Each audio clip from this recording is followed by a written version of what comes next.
நிறைய பேர் வந்து உங்களுடைய டெலிவரி ஸ்டோரி போடுங்க அப்படின்னு சொல்லிட்டு நிறைய பேர் கேட்டிருக்கீங்க. எனக்கு வந்து 2 பையன், 2மே நார்மல் தான்.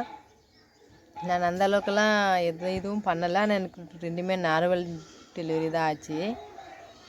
நான் ஃபஸ்ட்டில் இருந்து என்ன பண்ணேன்னா, ஒரு 3 மாதத்துலேருந்து நம்ம ஒரு 3 மாதம் வரைக்குமே குறிப்பிட்டதாக நம்ம எந்த ஷேப்பில் வேணாலுமே படுத்துக்கலாம். ஆனால் 3 மாதத்துக்கு அப்புறமா நம்ம வந்து ஒன் சைடாக தான் படுக்க முடியும். நான் என் சின்ன பாப்பாவுக்கு கவுந்தச்செல்லாம் கூட படுத்துருக்கிறேன். அது ஒரு ப்ராப்ளமாக தான் வந்துச்சு. ஆனால் அது மாதிரி பண்ணது எனக்கு ஒரு ப்ராப்ளமாக வந்துச்சு. ஏன்னா என்னுடைய பாப்பா வந்து உக்காந்துன்னு இருக்கிற மாதிரி இருந்துச்சு. அதாச்சும் தலை வந்து மேலே, பட்டக்ஸ் வந்து கீழே, அப்படி தான் இருந்தான் என் சின்ன பையன். அதுக்கு காரணம் வந்து நான் இப்போ கவுந்தச்சு படுத்துதா என்னான்னு சொல்லிட்டு தெரியல.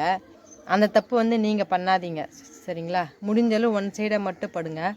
மறுபடியும் எந்திரிச்சு தான் உட்காந்து மறுபடியும் இன்னொரு சைடாக படுங்க. நீங்கள் வந்து படுத்துக்கின்னு அப்படியே பெரல்றது இதெல்லாம் வேணாம். ஏன்னா எனக்கு அதெல்லாம் நடந்துச்சு. அதனால் உங்களுக்கு சொல்கிறேன், அந்த மாதிரியெல்லாம் வேணாம். முடிஞ்ச அளவுக்கு வந்து எந்திரிச்சு உட்காந்து இன்னொரு சைடு படுக்கிறதுக்கு ட்ரை பண்ணுங்கள்.